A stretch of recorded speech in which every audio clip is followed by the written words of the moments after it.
Welcome to Behind the Muscle podcast. Today's guest is an IFBB Classic Physique Pro. Today's guest is Nate Joyner. Nate, welcome to the podcast. How's it going, man? Thank you for having me on. It's going great, and you're very welcome. I'm looking forward to just learning a little bit more about you, Nate, and kind of sharing your life story and bodybuilding story with the world once we release this episode. So thank you for coming on, man. I want to kind of just jump right into it, Nate. I'd like to know, who are a few of your favorite bodybuilders of all time? Ooh, a few of my favorite all-time bodybuilders. Well, one of my favorite old school ones would be Serge Nubret. Just a huge fan of his physique. You know, that's kind of what I strive for, just in the aesthetics wise of it. And Dorian Yates, just because the guy's just absolute unit. The way his mindset and mentality of the whole bodybuilding thing I resonate very well with it. You know, just the way he looked at things and approached things. So I'll go with those guys, those two. Cool. Now, who are some guys, and this can be open, 212, classic, it doesn't matter, or it can be all categories, but who are some of the guys currently, as you're now a newly crowned IFBB Pro, who are some of the guys on the current IFBB circuit, Nate, that you really maybe respect their physiques or maybe look up to their mentality? Terrence Ruffin, I really look up to his physique and just the way he is passionate about posing and how much he puts into it. And it's just, I think everybody would agree with me that he's probably the best poser in the IFBB right now. Yeah, man, Terrence Ruffin. There's a few more out there. I'm just kind of coming out of a brain fart right now. Mentality wise, I know there's someone out there mentality wise I really admire. I would say I know. Good, huh? I said Terrence is good. We can just leave it right there if you want, no problem. Yeah, we could. I mean, if we're not going like active bodybuilders, but I know Fuad was one. Fuad Abiad is probably someone that actually we look up to as well. Just his mentality and his approach to stuff is, like I said about Dorian, I really resonate and align with his values when it comes to bodybuilding. Excellent, man.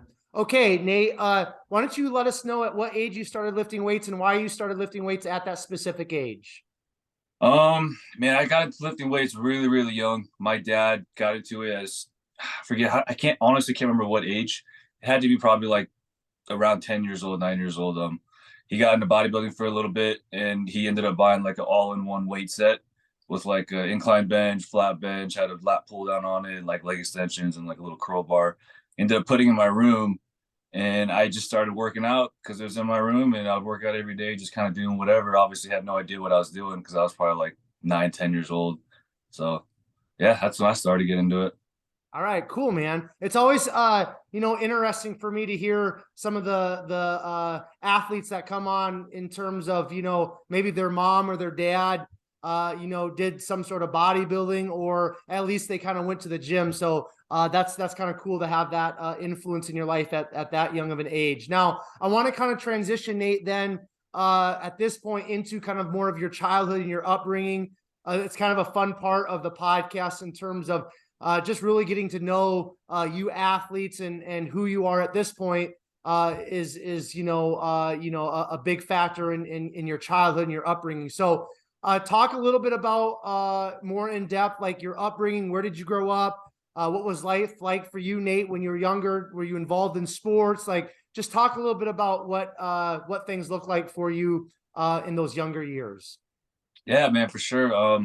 So my dad was in the military, so I moved around a little bit. I was born in Florida, but ended up moving out of there when I was like 1 year old because there was a pretty big hurricane that hit where I was living. So we moved out of Florida, went to Illinois, and then I grew up in Hawaii, pretty much in Hawaii. My parents ended up kind of splitting up around that time. So my dad was living somewhere else. I think he was in Maryland at that time. And me and my mom stayed in Hawaii. So I pretty much grew up there. But with my dad being in the military, he had to stay fit. He had PT tests. So I kind of looked at my dad a lot when it came to like fitness, kind of got me into it, the running, the push-ups, calisthenics, and a little bit of weight training. And then when I did play high school football, that's kind of when I really got like a little bit more serious about the weights. obviously still didn't know much what I was doing, but that's kind of, I wouldn't say I put on a lot of size, but I got a little bit bigger. I was always a skinny kid. I graduated high school like 135 pounds. Um, but yeah, and then after I graduated, I ended up somehow put on like 50 pounds. I think I just got fat, put on like 50 pounds, and then I started going to the gym, just doing the whole bro thing, just bench pressing and curls and stuff like that. Skipped lots of legs days, which I regret now. But yeah, and then I ended up joining the military. I joined the military when I was 20, did 10 years, active duty Air Force. My first base, I was in Germany for 2 years, and then I moved out to Utah, did one deployment to Afghanistan. Been in Utah since 2014. And during that time in the military, I partied a lot. I was like 20 years old, so I partied from like 20 to 22, 23. And I ended up wanting to make a career change. I wanted to try and be in the, Air Force Special Operations. So I started doing the whole like functional training. I did CrossFit, believe it or not, for like 3 or 4 years. So yeah, I was doing that, just trying to kind of prepare myself for as much as I could for, try and change my career and get ready for, or try to prepare myself as best as I could for the kind of training that they'd be going through. But that didn't work out, obviously. I never got to go through the actual training, but I had, when you change careers in the Air Force, you have to apply for like this retraining, and to go into that specific career field, you have to go through an assessment course, which is pretty much a week-long tryout down in Florida at one of their bases. So I went through their whole assessment course. I made it through. I think it started with like 30 of us. And at the end of it, I think like 7 of us made it through. But even though you make it through, they still have the final say whether or not they want to give you a chance, like take the chance on you and putting you through, the 2.5 year training. Unfortunately, I didn't get picked out for that, and that really shook me. I was convinced that that's what I was supposed to do with my life, was to be special operations, kind of commit my life to that. And, when they pretty much told me like, hey, you'll never be this, you'll never be a combat controller, you'll never be able to come to this career field. Sorry. So I was like, fuck, man. So I was lost. I was pretty depressed for a while. I was lost. Had no idea what I wanted to do anymore, kind of what my purpose was. And then I had a buddy was getting ready for a bodybuilding show in 2016, end of 2016. So he got to talk to me a little bit about it. I came and watched it, and I saw him do it, and I was like, fuck it, dude, I'm gonna try it. It looks awesome. It's competitive. It's another way of like pushing myself. So yeah, so I started bodybuilding, like seriously training for bodybuilding in 2017. And yeah, and I fell in love with it. I loved it. I've always been a fan of bodybuilding, but I've always been a fan because of I respected the discipline it took. Like I knew what it took, and I knew what these guys were doing, and I could appreciate it. So when I just decided to finally take it on as an adventure, I feel like everything I did training for special operations, so trying to get ready for it, carried over into bodybuilding and made it a really easy, smooth transition. So, I already had the mindset of doing all the hard shit, just getting stuff done, the mentality, the discipline. So that was a pretty easy transition. Okay. Now, Nate, before we kind of go headlong into bodybuilding talk, I want to take a couple steps back. So you said that your dad was obviously in the military. That probably had some influence on you joining the military. I want to ask you about your mom though. What was your relationship like with your mom when you were younger? What type of values or what type of influence did she have on you? Even now as a grown man, you kind of look back and say, man, I got that from my mom, or I'm really thankful that my mom said this to me or taught me this or that. Is there anything that comes to mind when I ask you that? Yeah, of course. So funny story, real quick, just back to my dad joining the military and having an influence on me. I always told myself I was never gonna join the military. I was like, nope, never gonna do it. They gave us like the practice ASVAB in high school. I was like, fuck this, I'm not doing it. I'm never gonna join the military. But I'm gonna just finish up on that topic real quick. I ended up joining because I was going down a really, really bad path when I was in high school. And this will transition over to my mom's relationship. Yeah, really bad path in high school. Got into drinking a lot and pretty heavy into drugs. So the reason why I joined the military was because of drugs, and I had a come to Jesus moment. I was like, look, man, I need to make a change, and I need to do something with myself, or this is going to get really bad, and I'm probably going to go nowhere. Well, more than likely going to go nowhere. So I ended up joining the military.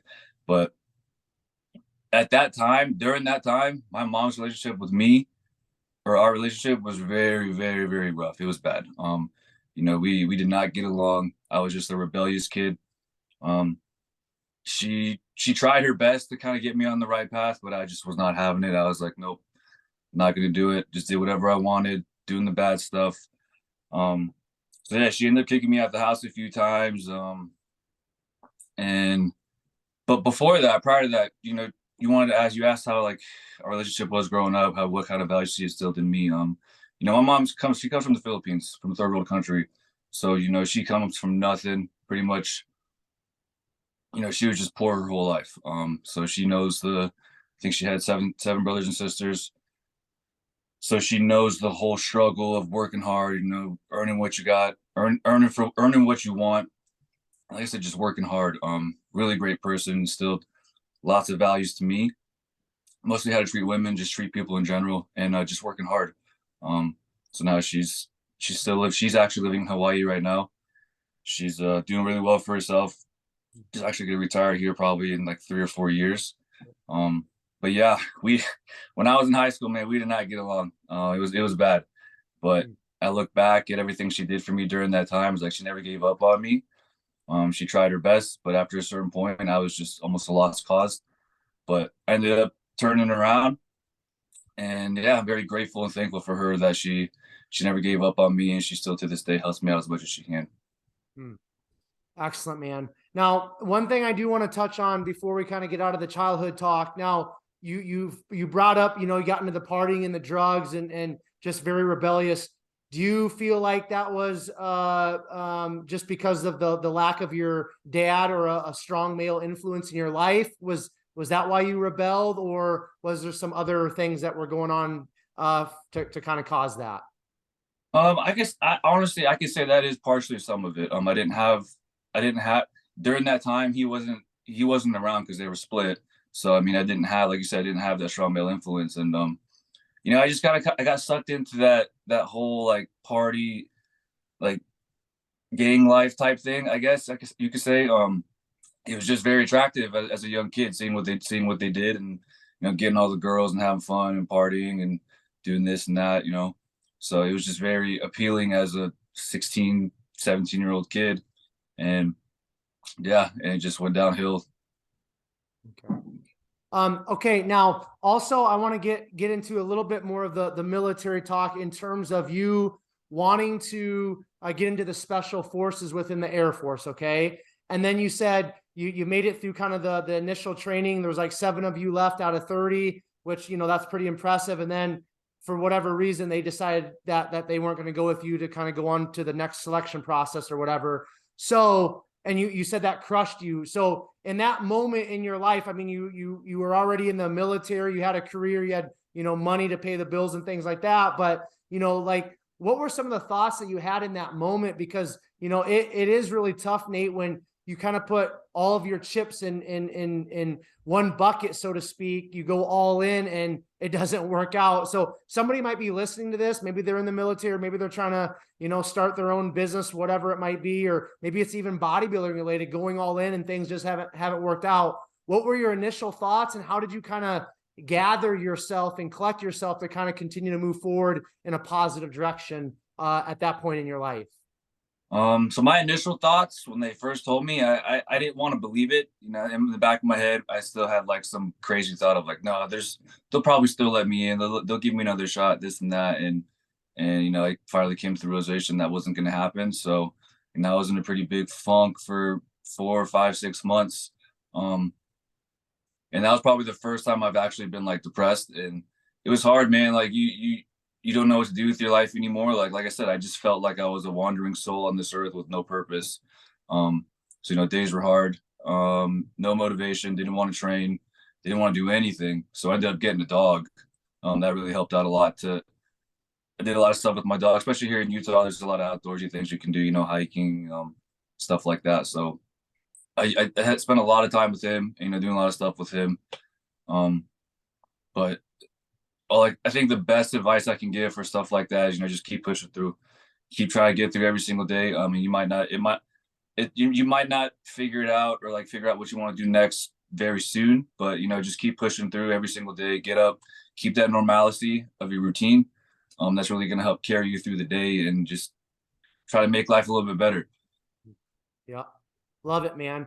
Okay. Now I've got to ask you, you said that you got into CrossFit at some point before you got into the bodybuilding stuff. I think in preparation maybe for your, you know, training for the special forces in the military. What was it like?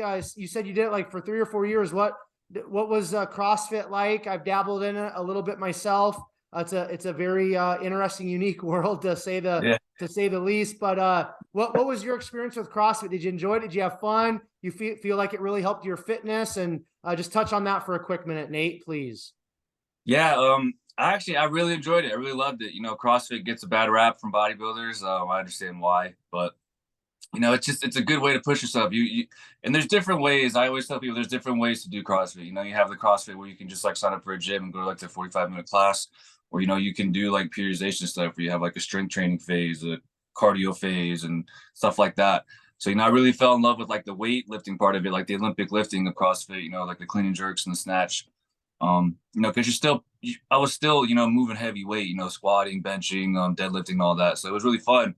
I enjoyed it and then when you really push yourself in CrossFit, you know, you have to go to that certain place in your head to just not be a bitch. And, you know, you said you dabbled in CrossFit, you know how brutal those workouts can be. You know, you get what you put into it. That's one thing I like about it too. Like you can slack. You can say you did the workout, but like, did you really push yourself? You know? So I mean, like like I said, you get what you put in. And I attribute some of my body parts, like some of my stronger body parts, to doing CrossFit. Did a lot of pull-ups. You know, pull-ups were a pretty big thing when I was trying to get ready for special operations. That was a pretty big thing they harped on. Being able to do a lot of good strict pull-ups. And then CrossFit, you do a lot of pull-ups. Everything is a lot of back stuff. A lot of overhead stuff. So you know, I've got pretty well developed shoulders and they're pretty well developed back. And I think CrossFit had some kind of play in that. Awesome, man. Okay, so in 2017, you kind of start getting into bodybuilding. Why don't you talk about like the first competition that you did? Was that in 2017? Was it in 2018? Walk us through that a little bit, Nate, please. Yeah, so my first bodybuilding show was in 2017. It was in March. March, I mean early March sometime. But that was my first bodybuilding show, and did classic physique, and you know, I won my class, didn't win the overall. You know, I thought I should have, but and I look back and like, no, there's no fucking way you should have won that overall. Stop, get out of your head, be real with yourself, like take the L and get better from it. Okay, so that first competition, did you enjoy it? Obviously, you won your class, so that's always a cool thing. But did you enjoy the process of actually going through prep, and did you enjoy being on stage? Like, just touch on that for a minute. Yeah, I loved every second of it, man. Like I said, I when I was getting ready for special operations, I loved pushing myself, and I loved seeing how far you can take the human body. Like how much better can you get every single day? How much stronger can you make your mind? How much more can you do? So I loved every part of it. You know, I loved, you know, not struggling, but I loved the suck. You know, I loved pushing myself. I loved, you know, doing shit that was hard. I took enjoyment out of the fact that I was doing like hard stuff that most people don't want to do. You know, like it really pushed me and it helped. It was a good motivating thing for me. Yeah. Okay. Awesome, man. Okay, so from that first competition in 2017, walk us through some of your competition history then. Okay, so 2017 was my first show, won my class, and then I'm pretty sure I did another one in 2018. I think that was my first overall. And then 2019, I did the nationals. I think I took like 13th or 12th, my first nationals. And then I did another show. I might be missing the show. I might have done another one in 2019 as well.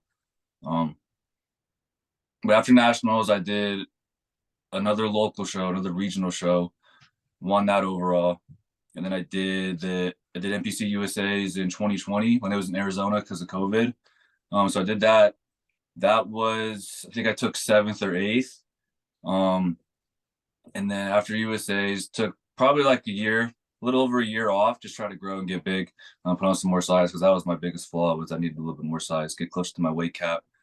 And then I think the show after that, I did one here in June. I think it was June.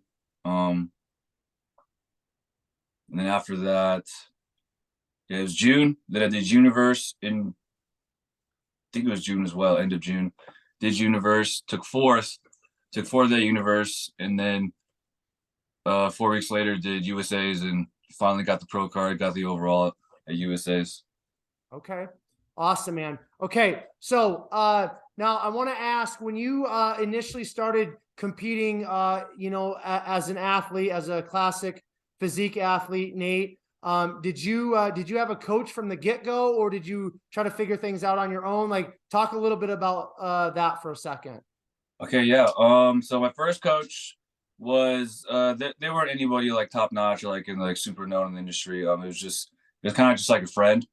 So she prepped me for that for my first show, and then after that, for my second, I think after that year, after that show, we stayed together for a little bit, and then I looked for a more reputable coach, a little bit more knowledgeable.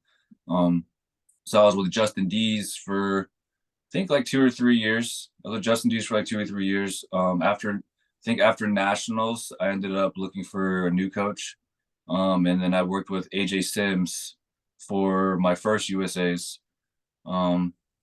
Did one prep with him, did a little bit of an off season, and then I ended up getting an opportunity to work with a coaching company.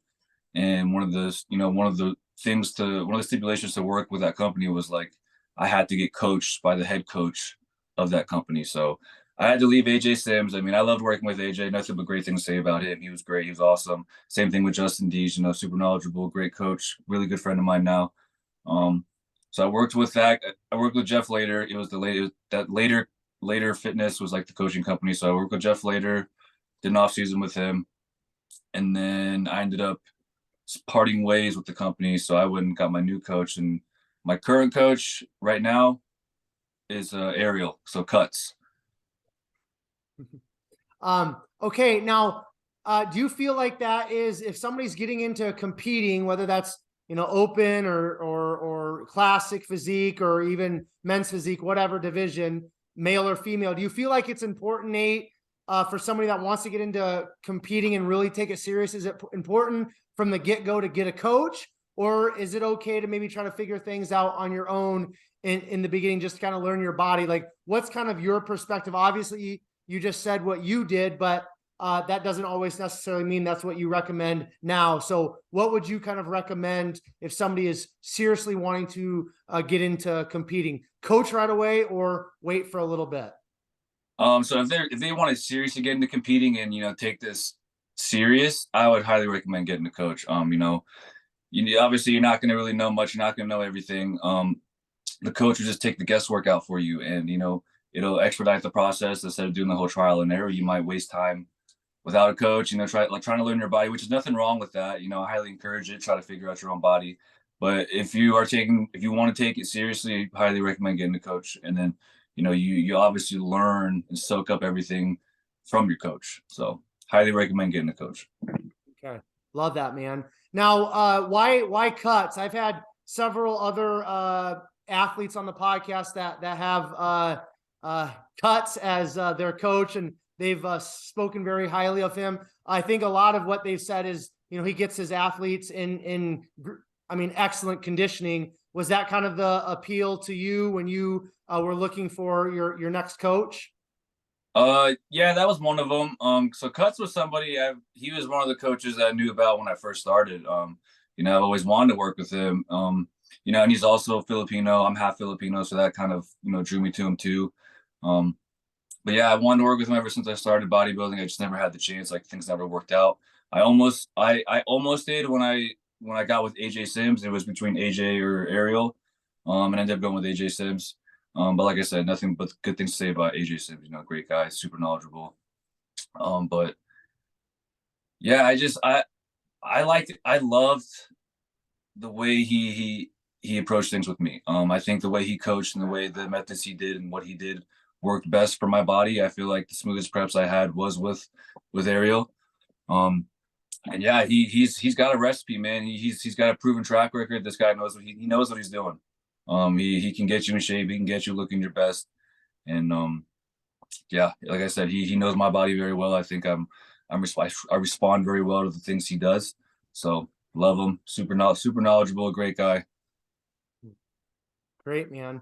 Okay, now you said in 2019 at your first national level competition, which was nationals, you got like 12th or 13th is what you said. Was that a little bit of a humbling experience for you? Was it a little bit of a reality check? Talk a little bit about that, because, you know, it's really easy within bodybuilding, you know, to kind of like give into your ego, especially when we're younger and you start winning and you think you're, you know, something special. And then a lot of the guys and girls that come on here, they talk about their first national experience in terms of competing, just like yourself. They go and they get, you know, last place or out of the top 10 or out of the first call outs. And it's very humbling. Did you kind of experience that yourself or not necessarily? Oh, 100%. Absolutely. Like you said, you know, we all have an ego, especially young and starting out. After that show, I was like, no, man, I think I should have at least been first call outs, you know, just telling yourself that dumb stuff, you know, like you said, you think you're the best, you know, everyone tells you, yeah, you look good. You're going to get that pro card. You're going to win. And you start to kind of believe it. You're like, okay, yeah, I look really good. And then you go there and you get humbled, man. You get shit on. And then, you know, you can do two things. You can cry about it and whine about it and say, oh no, I should have won. I got overlooked, or I look better than that guy. Or you can take the L and learn from it, and get back to work and get better, you know? Yeah. Yeah. So what did you take away outside of being humbled at that first national level competition? What was something that you took away? What was some of the judges' feedback? What was maybe some other people within your inner circle's feedback in terms of things that you took away and applied so that you could be a better athlete? Well, I knew I could have been leaner. I wasn't exactly super happy with the package. I could have definitely been leaner, and I definitely needed more size. So I was like, I'm gonna get back home, get back to the grind, put on some more size, try to get closer to that weight cap, and yeah, just keep trying to get bigger, man. Okay. All right. Now, from 2017, at what point did you start thinking about, I want to be an IFBB Pro, I want to get that pro card? Was it from the get-go? Was it after your first overall win? Talk about your mindset, how maybe it shifted or changed as you started to be a competitive athlete. I wanted that pro card from the get-go. You know, when I'm pretty obsessive, I got a pretty obsessive personality, and you know, when I really enjoy something, you know, I'm like I'm all in. So right from the get-go, I was like, this is awesome. I love this. I really love how you kind of dictate like how good you do in the sport. It's not a team sport, you know, it's like, okay, whatever you do, like I said before, it's like you get what you put in. So there's no one to blame except for yourself. Because if you don't put the work in, then it's going to show on stage. If you don't do all your cardio, if you don't do everything correctly, do everything 100%, it's going to show on stage. So, you know, I really love the fact that, you know, if I win that day, I did better than all you guys and I worked harder, and, you know, I was the best person that day. So I fell in love with it right away, and I was like, I want to turn pro. You know, I want to take it as far as I can. Okay. So now, are you still currently, Nate, in the military, or have you retired or stepped away from the military at this point? No, I'm out now. I got out in March of 2021. Oh, okay. Okay. Now, do you feel like getting out of the military has accelerated your you know, development as an athlete, or did it not really matter that much? I really think it did. You know, trying to prep while being in the military with my job, you know, I worked on the flight line, so we were in maintenance, you know, so you work crazy hours, you know, inconsistent schedule. You're kind of at the mercy of, you know, like of the jets. So like if sometimes you're working, you know, 9, 10, 11, 12-hour days, there was really no consistency. So it was hard to get into a routine. So prepping was especially hard. You know, it wasn't, you know, we didn't work behind a desk, you know, we were outside in the cold, the heat, you know, working on jets and doing stuff. So there's times where you really have, where sometimes you couldn't eat your food, you couldn't eat your meals. You'd be 4 or 5, 6 hours in between meals because you're out there doing a job. And, you know, you can't just be like, all right, guys, I got to go eat my food. Yeah, you couldn't do that shit. So getting out and being able to really focus on this 100% has really, I think, leveled me up big time. Yeah. And then, so do you do coaching then yourself? Is that kind of how you make your income now? And is that kind of like your career at this point? Yeah, coaching. And then, you know, when you get out of the military, you can apply for disability. So it's money they'll give you for any kind of injuries, anything you suffer while doing active duty. You know, they'll do a little assessment on you. You apply for things, and they'll figure out like a rating for you, and then they'll pay you based on your rating. So I'm collecting disability from the military and coaching people at the same time. Yeah. Okay, cool. All right, I want to talk about the coaching then a little bit, because that's something that, you know, a lot of the bodybuilders that come on, they do coaching. It's a lot of it's something that a lot of people that maybe are watching or listening to this aspire to do kind of more the online coaching. So talk about kind of how you got started. Obviously, some of the elite coaches that you've had, I'm sure you've learned from them and are probably applying some of their principles to your athletes and to your clientele now. But when did you kind of start coaching in terms of making an income from it? And is kind of the coaching avenue kind of like the direction you want to go with your life? Do you want to kind of like be the pro bodybuilder and, you know, kind of like the full-time coach and build that coaching business? Talk about that. Yeah, I think eventually I would, you know, like to make it, you know, like I'd like to eventually be one of those top-notch coaches where, you know, I'm just super knowledgeable and able to just bring athletes in, just looking nasty. But I didn't really start making an income from it till probably last year, a little bit before I turned pro. When I first started out, you know, I want to just help some friends. I'll help some people. I'll help my dad, my mom, help people. I just wanted to be like healthier and, you know, just get in shape and live a healthier lifestyle. So I didn't charge anybody for a long time. It was just kind of, and I knew I couldn't justify it. You know, I would have felt, you know, I think it was like imposter syndrome. I didn't want to feel like I was, you know, just taking their money, and I don't really feel like I earned it. You know, it wouldn't sit right with me. So I did a lot of people for free for a long time. And just when I first started doing it, it wasn't like, oh, I wanted to turn this into a career. It's like, I just want to try it out and see how well I can do, if I can help people out, you know, if I'm actually good at it. So yeah, probably for the first 4 years, I didn't charge anybody, just did it. And then probably sometime a little bit before I turned pro last year is when I started making an income from it. Okay. And then do you feel like once you had that IFBB signature before your name, did that kind of accelerate the online coaching? Did you have people reaching out to you more? Do you feel like that kind of helped elevate at least getting the clientele in to kind of help them, or not necessarily? Yeah, it definitely helped a little bit. But my take on that is, like, just because someone's an IFBB pro, don't think they know all this and like they have all this information. They know exactly what the heck they're doing.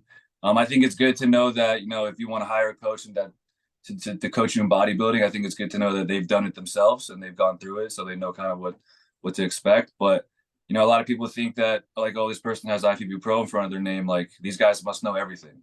It's not true. There's plenty of people out there. There's plenty of pros out there that don't know how to fucking diet people and coach people. So don't let that fool you, people. Do your research, you know, do your due diligence, and make sure you're making the right choice. Yes. And you're not the first person nor the last person that's going to say what you just said, because there's a lot of IFBB pros, like kind of like you said, they're just collecting people's money. And I've heard some of the stories about maybe not necessarily all IFBB pros, but even some of the top level coaches. They're going to take your money and you know, they're going to kind of leave you hanging, so to speak. So like you said, do your research. I think one of the biggest keys in terms of finding the right coach, from what I've heard through the podcast and all the athletes I've had on and some of the recommendations, is like, talk to some of the athletes of that coach before you reach out to the coach, because you can really find out what the coach is like and who the coach is through some of their athletes. Do you feel like that is a true statement there, Nate? 100%. So like I said, I worked with AJ Sims, and then I had my buddy Zach Pryor. I don't know if you know him, but he reached out to me because he was thinking about, you know, hiring AJ. He's like, hey man, thinking about, you know, working with AJ. I know that you worked with him. Like, how'd you like him? How was his stuff? Like, what do you think about him? Why'd you leave him? So now I kind of gave him my input on it, and he ended up working with him, and he loved it. He did a prep with him. He's like, dude, I fucking love it. it's perfect. We match very well together. We work well together. You know, our minds are pretty much the same when it comes to all this stuff. And yeah, so that really helped him make the decision, and he loved them. So Yeah, right. Okay. So you won the 2022 Classic Physique, overall at the USA's. Walk us through how did that prep go for the USA's this year? I know you said you competed at Universe, I think, before that. So I guess maybe how was your prep for Universe and USA's last year compared to maybe some of your other preps? And then walk us through like peak week of USA's. Did everything go smoothly? Was it a mess? Just talk about that, and then talk about some of the feelings, the emotions that you experienced once you found out that you were Classic Physique Mr. USA, because that's something that can never be taken away from you, Nate. yeah, absolutely. It's pretty cool having the title, but so the show I had to qualify again for a Universe last year. So, you know, I was shooting for the June show I talked about here. And for a while, my coach is like, no, you're not going to be ready. We can't do it. We're not going to do it. So I was like, fuck, man. Like, the only show I can do to qualify for Universe is like a week before. So I'd have to fly to, I think it was Arizona, do that show, you know, drop $700-800, and then register for Universe, fly over there, drop like another $1,000 probably. So I was like, coach, like I have to do the show here. Like I don't have the finances to just fly out a week before Universe and do all that. So, you know, we did June, ended up going very well, took the overall, and then kept prepping for Universe. And, you know, the prep was really smooth after the June show, because we were pushing it pretty hard to try to get ready for June. But, you know, we ended up, I wasn't 100%, still won the overall though.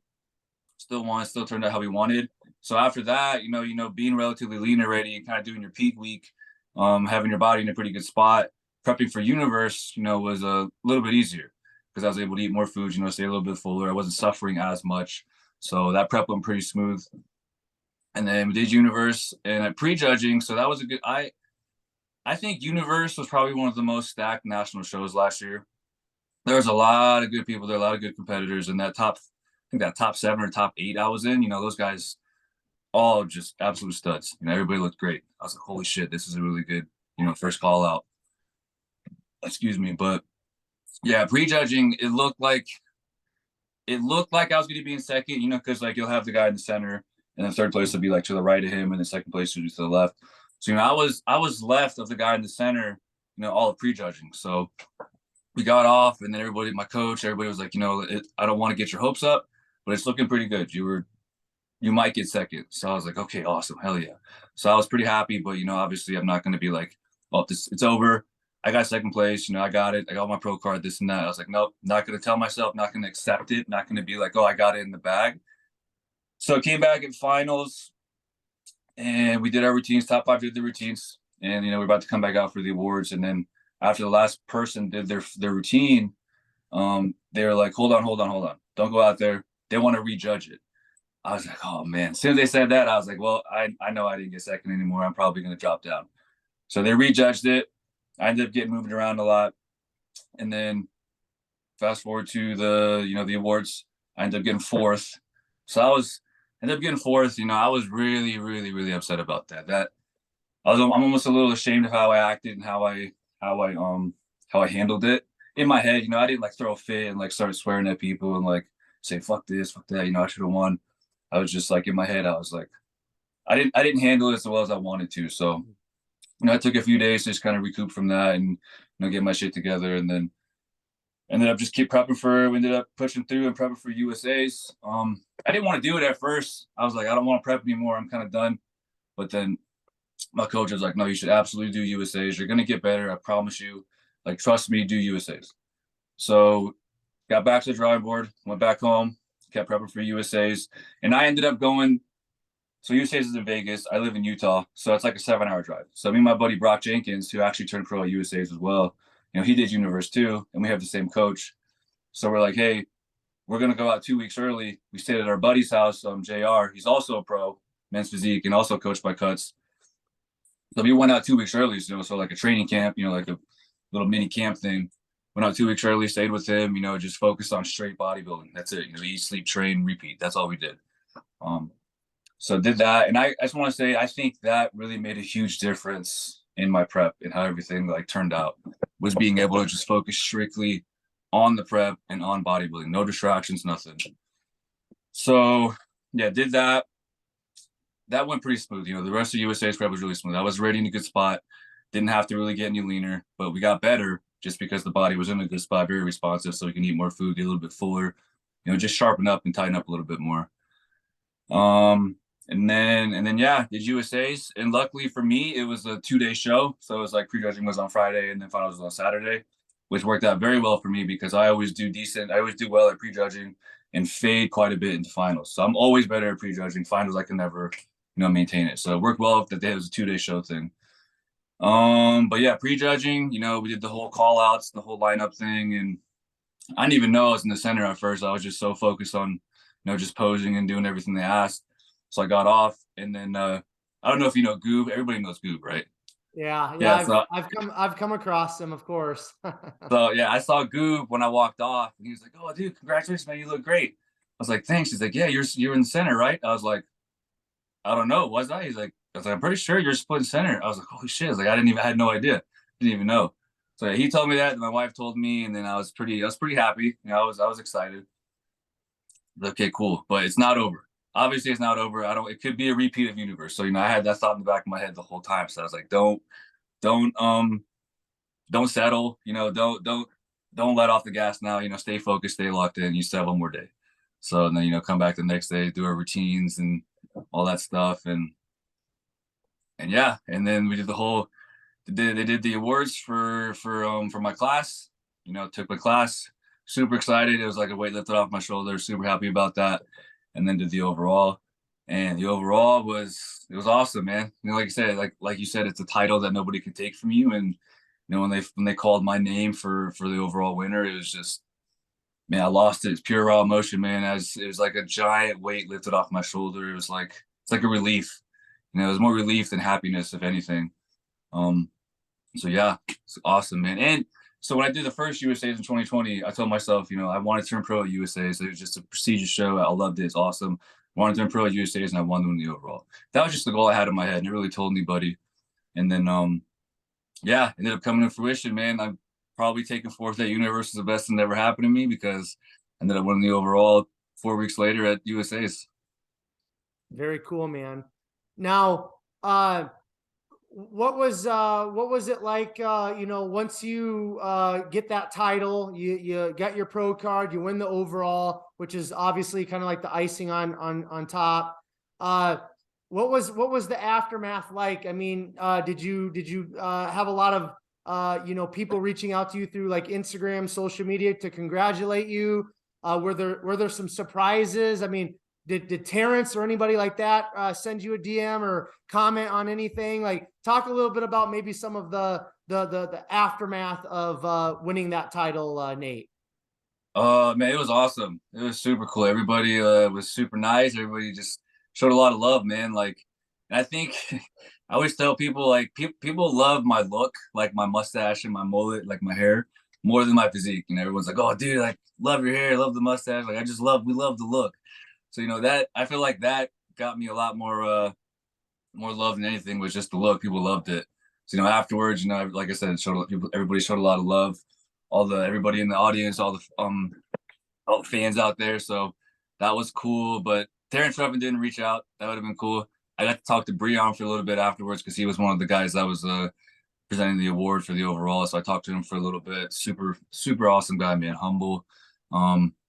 Made the conversation super easy. He's just super down to earth guy, man. I love Breon. Really good guy. But yeah, after that, I think the only pro that reached out to me was Carlos Thomas Jr. So that was pretty cool. He sent me a DM. He said, "Hey man, I just want to congratulate you. You looked awesome, this and that, and all that stuff." So that was pretty cool. Yeah, no one else really reached out. Okay.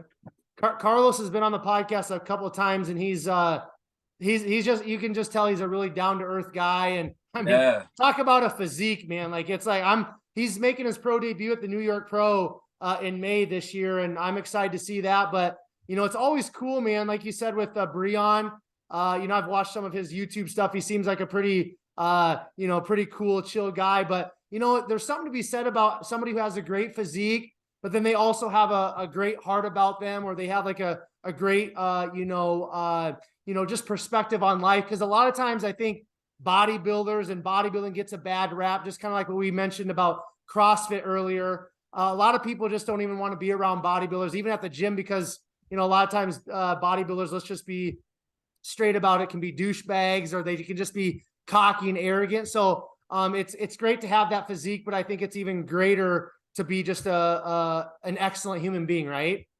100%, man. Like that's something I admire about Breon and Flex Lewis. You know, just people like that are great ambassadors for the sport, man. They're humble, super, like you said, super down to earth guys, and they help change the perspective of that stigma of bodybuilders of like, oh, you guys are all just like douchebags. Because I've definitely got that before, where you know I've talked to some people that just kind of like to work out, and like, you know, honestly, like just by looking at you, I would think you're an asshole, like you're mean, you're a douchebag, this and that. But like when we talk to you, you're like, you're a really nice guy. I'm like, yeah, you know, most of us are. Usually, like from what I noticed, the guys that are the douchebags and like kind of like assholes are the ones that, you know, they really have impressive physiques. It's like, why are you being an asshole? Like you don't have, I don't get it. So yeah, it's just really cool for people like that, you know, great ambassadors for the sport, to change that perspective of the bodybuilder stigma. For sure. We got to throw Jay Cutler out there too for this conversation. Oh yeah, 100%. He's my all-time favorite, and he's the epitome of a class act in terms of bodybuilding and just, you know, a human being. So I just have to throw that out there, okay, for you, Nate? No, I totally agree, man. Like look what Jay's done. You know, won for Mr. Olympias. He's still relevant in the sport, gives back. You know, like he's him and Flex, I think, are what you should strive to be as professional bodybuilders, you know, during and after the sport, you know, just giving back and still being involved with everything. Yep, agreed, man. Okay, we're gonna start kind of finishing up, but I want to touch on a few more things. So I got to ask you, what is your game plan going forward in terms of competing, stepping back on stage? When can we expect to see you in 2023 or in the future? So the initial plan was we were going to shoot for, you know, the pro debut in like summer. Really, I think it really depends on how much size I can put on, because, you know, after you turn pro in classic, you get, you know, an increase in your weight cap. So I get 10 more pounds. So now I can be 215 instead of 205. So if, you know, he told me, he's like, you know, if I can get you to like 212, 213 on stage, you know, that's kind of what I'm shooting for. We don't have to max it out quite yet. But he's like, I want you like shredded, peeled at like 212. So we're kind of just playing it by ear right now. Like I said, the goal was summertime, but I told him I do have a trip coming up next month, and then I'm renewing my vows in August. So it's like, we don't know exactly if you want to like shoot for a prep, you know, unless everything's ready and like everything's in the right spot. But yeah, I think we're still kind of, you know, throwing it out there as summer is the pro debut. I'm still pushing in the growth season right now. I think I got about like 4 or 5 more weeks, and then we'll kind of just go from there. Okay. How's your training evolved over the years, Nate? Like, how did you kind of start out training, and then what does your training kind of look like at this point in your bodybuilding career? My training's evolved a lot, and you know, I think that's one thing most people should take a little bit more seriously is, you know, efficient training and optimize your training. You know, when I first started, I did the stuff everybody else did, just kind of go in there and do like 3 sets of 10 on everything pretty much. You know, there's really no structure to it. And you know, when you're first starting out and you're a newbie, like you're gonna get results no matter what you do, pretty much. You know, because it's just such a brand new stimulus. But you know, when I think it was after USA's, my first time I did it, I really took a step back and I was like, okay, I'm gonna stop kind of just doing whatever in the gym and, you know, really optimize and take a more methodical approach to my training. And that's what I think, you know, I think that's where I really leveled up my physique, and, you know, I put on some decent, you know, good tissue over a year. I think it was like 13 pounds I put on after USA's when I got back on stage. So, you know, I kind of do the lower volume, you know, heavy top set, you know, back off set. That's kind of my approach to training, you know, lower volume, heavy as you can go, top set, back off set. You know, I'm sure most people know what that is. You know, the type of training I do. Yeah, it's I mean, it's very with a lot of the open men's competitors, that's a very common philosophy nowadays. I mean, it's Dorian-esque, you know, he's kind of the originator of something similar to that, Yeah. the higher intensity stuff. So what's your current training split? Can you name that for us right off the top of your head or not? Yeah, sure. So my coach actually just switched my split, so I'm doing a push pull legs. So push one, push two, pull one, and then push two, pull two, legs two with 1 day off. So I'm not used to training 6 days a week, 6 days straight. I told him like, well, we'll see how it goes. You got to keep an eye on recovery, and that's what he said too. He's like, yeah, we got to keep an eye on the recovery, make sure you are recovering because there's a lot more volume, more frequency. So yeah, that's what I'm doing now. I mean, it's not too bad so far. It's a lot less volume each day. It's just more frequency and like less rest days. So yeah, I've been doing that for about 2 weeks, and it's going pretty good so far. So whatever the are legs kind of the main area that you're focusing on bringing up? What are some other areas that you're trying to add some size or tissue to, Nate? it's definitely the legs. After USA's, I talked to Steve. I was like, what do I need to bring up to be competitive in the pros? He's like, just more size in general, especially in like your legs. And I knew that I don't have the biggest and most developed legs, especially in the hamstrings. My hamstrings were lacking big time at USA's. I mean, they were terrible, but they could always, you can always be better.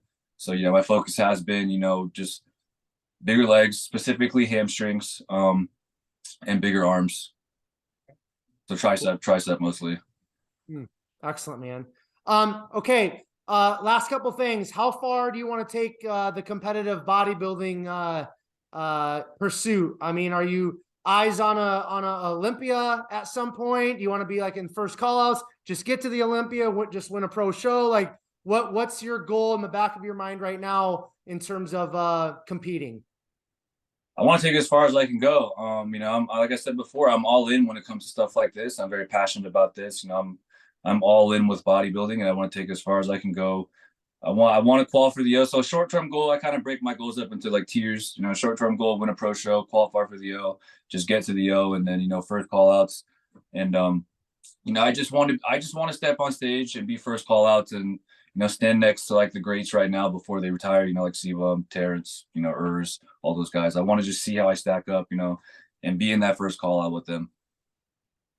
Cool. How old are you, Nate? I'm 31. 31. Yep. I got a late start, man. So I gotta do as much as I can as fast as I can. So I didn't start till I was but you're young, and these are the 30s, they say, is kind of the prime years for being an athlete. So having that late start actually might be a benefit because it might add some bodybuilding years to you, Yeah, that's kind of how I looked at it. Like a lot of these guys, they started like in their early 20s or like early teens or late teens. And I feel like no matter what, you're going to have wear and tear. So even if they started at, 19, maybe they can only go to like 32, 33 just because of all the wear and tear. So yeah, I kind of agree with what you're saying. Starting late could add a little bit more bodybuilding years to my career.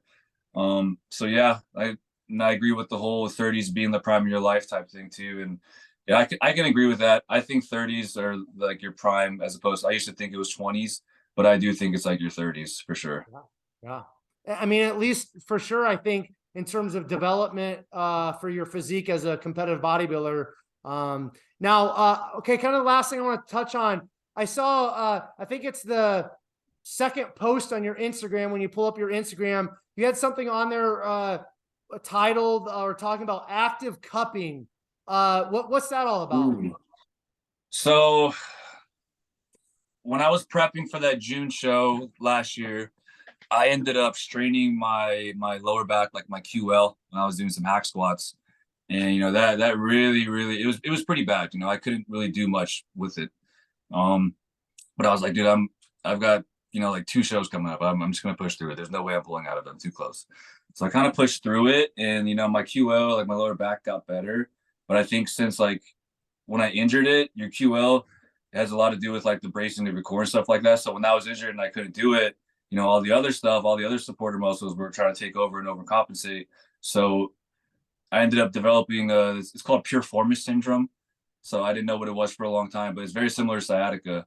So, I've been dealing with that since like July, August, man. So it's it's pretty brutal. It's pretty annoying. I can't do certain things when it comes to legs, especially glute stuff. I can't leg press. I can still, squat and do leg extensions and hamstring stuff, but like it's a lot of things I can't do. And it's just quality of life stuff with it. It's just really, really fucking sucks. Like it affects my sleep. I can't be comfortable sitting down. Like I'm a little uncomfortable sitting down right now because, it's just a constant shooting sharp pain like sciatica. So I've been going to 2 different like body work guys, every other week. I'll go one guy one week and the other guy next week, just trying to do whatever I can to get rid of this. I was tried the active cupping. It gives me a little bit of relief at first, like during that day, but it just keeps coming back. I have like good days, and then bad days, good day, bad day. It's just really consistent. It's really it's really starting to drag me down. It's starting to get pretty bad, but it's getting a little bit better. Okay. All right, man. I'm gonna just kind of give you the final say in terms of, if you have any final thoughts, any final words, Nate, for us that you want to leave with us.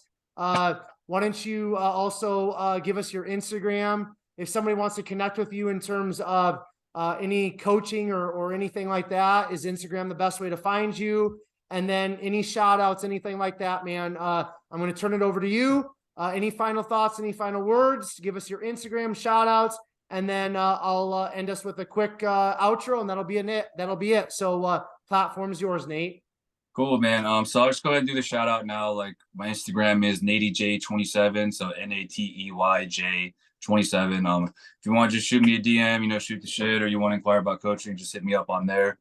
Want to shout out my coach, Ariel Cutz, best coach I ever worked with. Looking forward to doing good things with him. And I just want to say, it might sound cliche. You've heard this fucking speech before plenty of times. If you have a dream and you want to take on not even bodybuilding, just if you have a dream or a passion, don't be afraid to pursue it, to chase it. When I decided I want to really pursue bodybuilding, I got out the military it's probably a little irresponsible, but I left the military with not much of a plan besides, I want to be a professional bodybuilder, do the best I can. So yeah, I got out with not much of a plan. That first year was a rough year for me. Not really much income, and then just the whole mental health aspect of it, of getting out the military and, changing my life after doing it for 10 years straight. But I had a goal in mind and I kept pushing through. I kept it in my head, and I was like, I'm going to do whatever I can do. There was no plan B. It was just, there's no plan B. I'm going to pursue this with everything I fucking have. I'm going to do the best I can. I'm leaving it all out there. So my advice to everybody else that, they're stuck doing a job that they really hate, or they're just not happy with where their life is at. Because you feel like you're stuck or forced doing something you don't want to do, don't do it. You don't have to do it. Have a better plan than me though. Don't just get out the military and quit your job with no backup plan, but pursue your passions, man. You only have one life. Life is too short. Don't waste it doing shit you don't want to do. Don't be unhappy, man. Like, do what you want to do. Do what makes you happy. And if you're really serious and you want to be the best you can be at whatever it is you're chasing, put everything you got into it. Work hard every single day. Take it day by day. And yeah, man, just keep pushing through. Don't give up. Don't give up. Man, that, like you said, that speech is out there in a lot of places, but for me, it never gets old because it resonates with me, Nate, because it's truth, man. I it's so cliche, but we literally have one life to live, and that's it. And I want to share this because it may hit home with somebody, but I own a small gym in a small town in Iowa, and I think it was like 2 weeks ago, I had somebody reach out in terms of a gym membership, and it was a younger lady, and so I said, hey, just come check out the gym, work out, one time on me. I won't charge you. And I gave her like the paperwork and stuff. I said, hey, are you thinking you're going to sign up? She said, yeah, I'm pretty sure I will. I said, okay, well, instead of us trying to figure out what schedules are going to work, because I don't have like staffed hours, it's just kind of like figure out what it works for them and myself to get you signed up for a membership. So I said, and so we don't have to kind of jump through all these hoops again. I'm going to give you the paperwork, and you fill it out. I'll leave a key card in the mailbox to get in, let yourself in, slip the paperwork underneath the door, and we'll just go from there. Well, I think it was about the following week, I got a phone call and a voicemail on the gym phone, and it was this girl's mom saying, hey, this is so-and-so. And, you know, my daughter, a couple of days ago got killed in a car accident.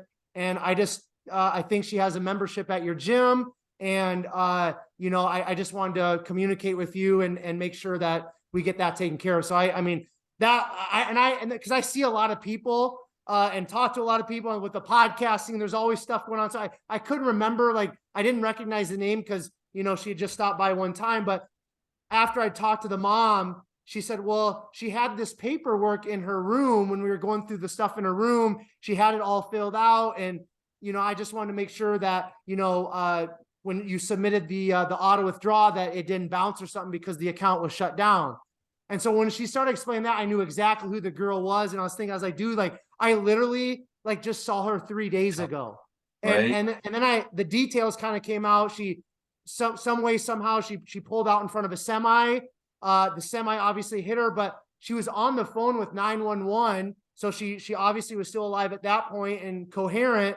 But then her vehicle caught on fire. And so she died while she's on the phone with 911. And like that kind of shook me up, man. And I didn't know this girl at all. She was from like a town like 30 miles away. She just worked in this community and was going to, you know, come to the gym. But when you see somebody and then literally like a few days later, whether you know them or not, you find out that they're gone, especially a young person, like, it shook me up a little bit, man. Cause it's like, dude, life is so short. It's very cliche, but it's the truth. So if you and life is meant to be lived. So man, if you got a passion, like you said, Nate, you got to live it, right?